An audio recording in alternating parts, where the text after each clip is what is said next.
Ah, je suis pas content.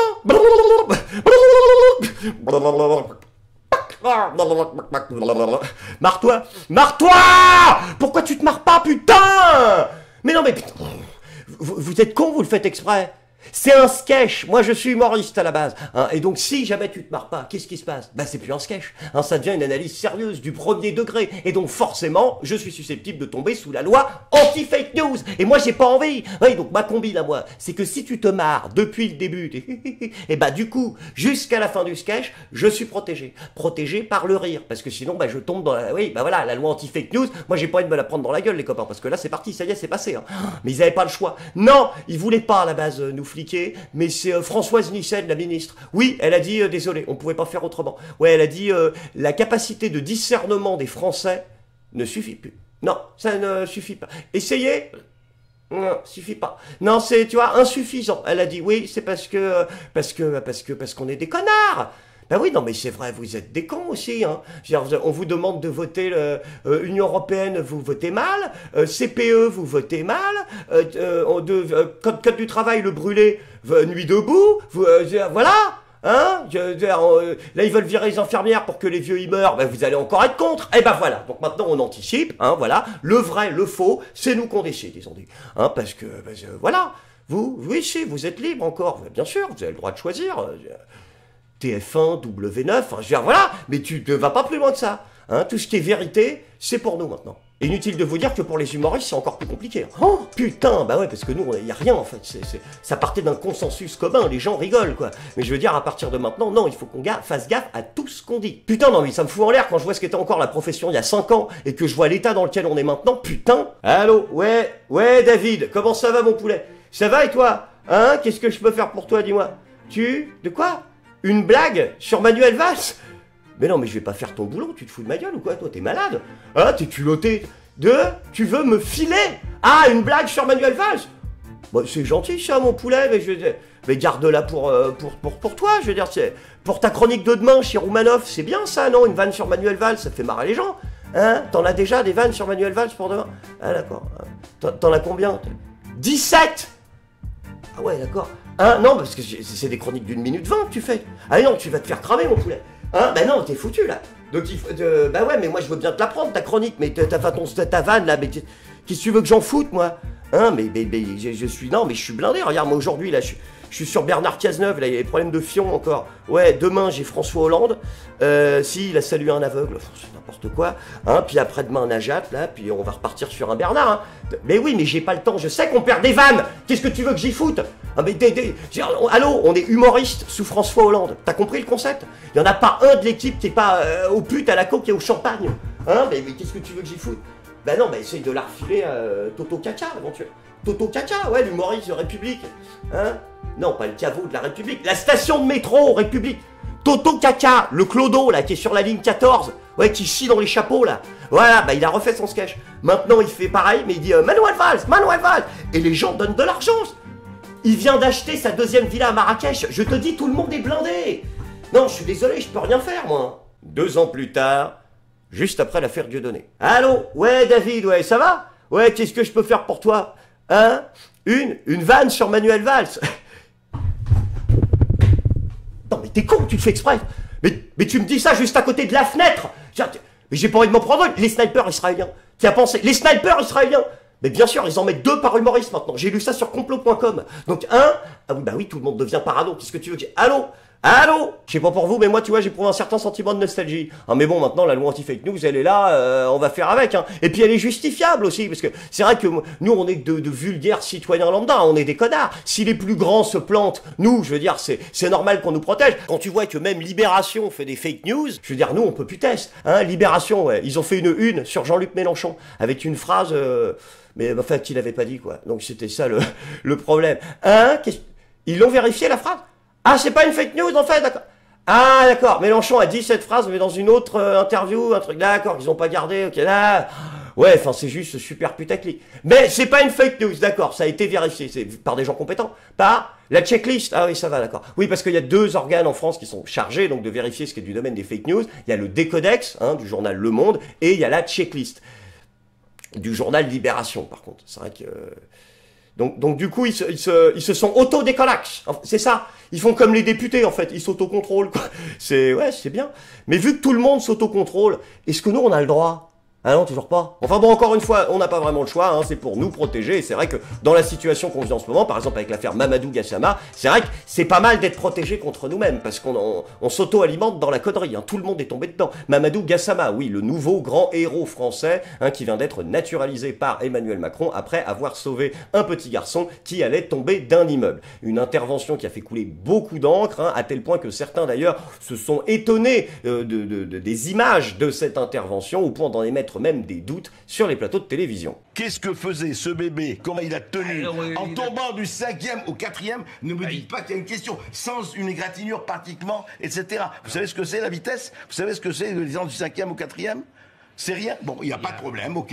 Circulez, la question ne sera pas posée. Mais d'aller au bout de votre démonstration, vous voulez dire quoi? Je dis simplement, pas du tout, je dis simplement que le métier de journaliste et d'enquêteur, je parle simplement de ça, et d'aller voir, et d'aller dans l'immeuble, de voir qu'est-ce qui se passe, etc. CNews est allé dans l'immeuble. On peut imaginer que la police s'y intéresse quand même. Enfin, j'imagine qu'il y a une enquête de police pour savoir ce qui s'est passé. Moi, je dis qu'il y a des questions qui sont posées, et on ne peut pas dire qu'il n'y a aucune question, que tout va bien. Est allé dans l'immeuble et on va d'ailleurs entendre le témoignage du voisin qui tenait l'enfant. Est-ce que vous avez remarqué une chose? Alors pardon, pourquoi le voisin n'est absolument pas le même, celui qui parle aux Parisiens et celui qui est dans la vidéo et sur la vidéo? C'est-à-dire barbu, le premier. Pardon, mais vraiment, enfin, votre propos, qu'on peut comprendre sur le niveau de l'enquête, c'est vrai que ça tourne un peu à la théorie du complot, votre histoire. Je suis désolé de dire comme ça. Le type n'est pas le même. Alors ça, c'est vraiment le propos. Ça, c'est le propos. C'est ce qu'on comprend. Ça, c'est le propos de la déformation du bon avocat de la LICRA qui dit tout de suite, attention, théorie du complot. Moi, ça me déprime. Hein, Jacu, il est pas en forme. T'as vu? Il est mou. Moi, ah ouais, ça me fait, tu vois, parce que regarde, il y a encore 2 ans, on en parlait à grande époque, machin. Tu sais, il aurait, antisémite, complotiste! Tu sais, c'était Lucky Luke. Il avait 2 flingues, antisémite et complotiste. Il dégainait plus vite que son ombre. Et là, tu vois, il est pas en forme. Tu vois, l'autre développe son truc, il ne coupe pas la parole, tu vois, c'est étonnant pour du Jakubovic. Il le laisse parler 5 minutes, il n'ose pas y aller, tu sais, il regarde si la flotte est bonne, puis là il met 40 pincettes, oui, mais peut-être que ce que vous dites sous un certain angle, ce serait, si je m'excuse, du complotiste, et l'autre le rabaisse tout de suite, il lui dit ta gueule, l'autre il baisse la truffe, il est pas en forme, Jakubovic.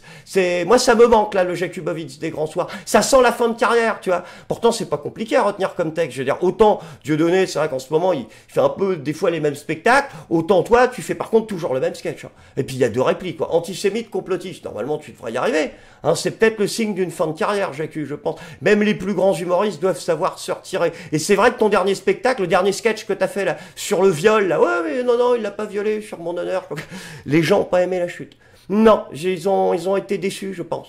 Après, on peut pas vraiment lui en vouloir, Jakubovic, hein, il est un peu perdu, il est comme tout le monde, cette affaire Mamadou Gassama, c'est un bordel généralisé, une belle démonstration du bordel qui règne dans notre société. Tout le monde fait la gueule, à commencer par El Famoso, extrême droite, hein, ah là, je sens Jean Pousse-Rouge arriver, oh, il a dit extrême droite, non mais putain, ouais, ok, tu fais comme sur BFM TV, hein, extrême droite, non mais voilà les analyses, quoi. Oui, alors, ça, parce que j'en ai marre de l'avoir, celui-là, ce n'est pas parce que je parle d'extrême droite ou d'extrême gauche que j'y mets la même chose que les médias. Hein.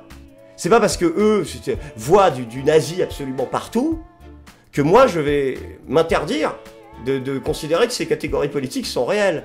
C'est juste qu'à un moment, voilà, il faut arrêter de dire qu'il y a des gens d'extrême gauche qui n'en sont pas ou d'extrême droite qui n'en sont pas. Jean-Luc Mélenchon n'est pas d'extrême gauche.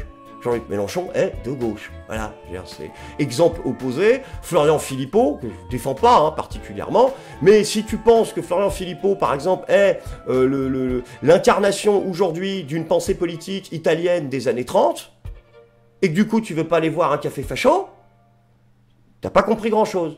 Et c'est pareil pour les idées aussi, hein. Si tu penses qu'aujourd'hui le code du travail est complètement détruit, que c'est un véritable scandale, t'es pas d'extrême gauche, t'es juste de gauche, voilà. Et puis pareil, exemple opposé, si tu penses, je sais pas moi, que Pétain a sauvé la France, que les nazis auraient dû finir le boulot et que la seule chose qu'il faut retenir de cette histoire Mamadou Gassama, c'est que finalement les Noirs grimpent aussi bien aux HLM qu'aux cocotiers, il y a des probabilités pour que tu sois d'extrême droite. Donc, pour en revenir au sujet, El Famoso extrême droite qui nous explique que ce serait une sorte de pompe aspirante. C'est-à-dire que ça va créer un appel d'air, cette histoire. Alors là, franchement, je ne comprends pas. Non, je dois être un peu con, hein, mais tu penses qu'il y a la moitié de l'Afrique subsaharienne qui va dire « Eh, vous savez quoi, les gars? Il paraît que si on va en France et qu'on risque notre vie en sauvant un enfant qui va tomber dans l'immeuble, naturalisation immédiate, on fait quoi? Je pense qu'on y va tous.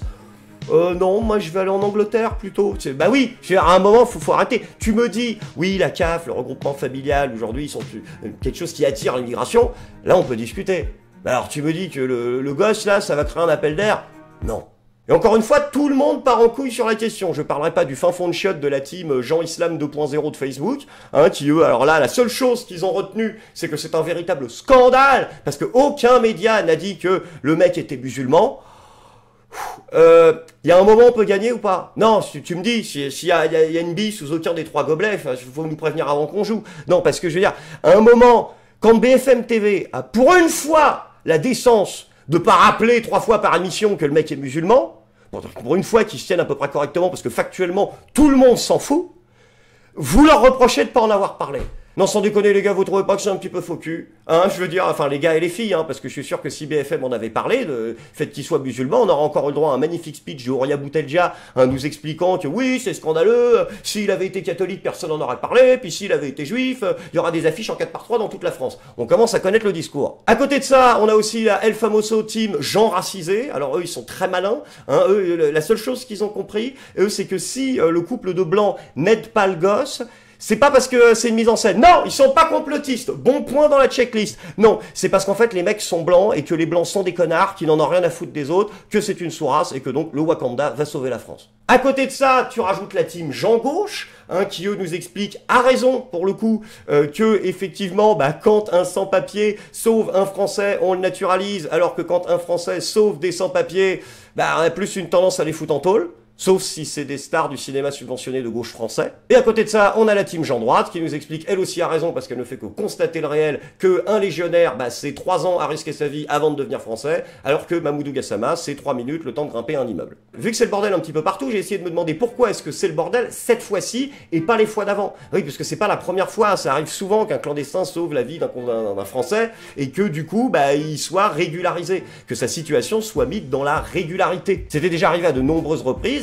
Et à l'exception du cas de l'hypercachère, parce que là, le mec avait refait Die Hard, on va être clair, l'autre c'était Piège de cristal, bon, il est arrivé, à un moment, le mec, c'est limite, faut le foutre au Panthéon. Mais, à part ce cas-là, tous les autres cas, les mecs n'ont pas été naturalisés, ils ont été régularisés. On leur a donné des papiers, on leur a donné une autorisation de travail, on leur a trouvé un boulot, et puis, autorisation de séjour, qui, elle, va finalement être reconduite à un moment ou à un autre en nationalité française, parce qu'il faut être lucide, à un moment quand t'arrives avec j'ai sauvé quelqu'un dans le dossier, c'est pas trop mal, tu te retrouves en face du jury, tu vois, ouais il a mal conjugué les adverbes, ouais enfin il a sauvé un môme à un moment, là t'as envie de mettre le coup de tampon. Ce que j'essaie de dire c'est que je pense, et c'est mon avis, et il y a les commentaires pour en débattre, que quelle que soit l'avis que l'on a sur l'immigration, qu'elle soit régulière ou irrégulière, même si l'on est le plus grand défenseur par exemple d'une fermeture totale des frontières, je ne comprends pas comment est-ce que l'on peut défendre un modèle de société dans lequel un individu qui sauve la vie d'un citoyen français ne pourrait pas sortir de sa situation d'irrégularité. Une société qui en arriverait à ce point-là, pour moi, serait vraiment malade. Ce n'est pas cette petite exception qui remet en cause la règle, quand bien même on la défend. C'est ça que j'essaye de dire.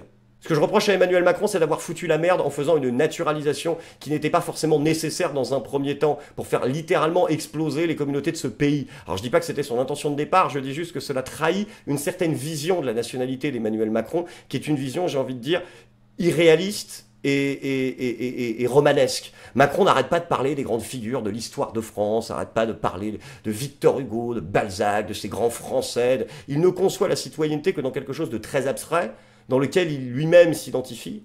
Et je pense qu'il ne conçoit pas de vision de la nationalité dans laquelle il y a un socle. Et encore une fois, je ne dis pas que Mamoudou Gassama n'a pas ce socle. Je dis que la naturalisation rapide et hâtive que ses prédécesseurs n'avaient pas faite est, je pense, un certain message qu'il essaie d'envoyer. L'autre truc qui est complètement stupide aussi, c'est que Macron a promis à Mamoudou Gassama un poste de sapeur-pompier de Paris.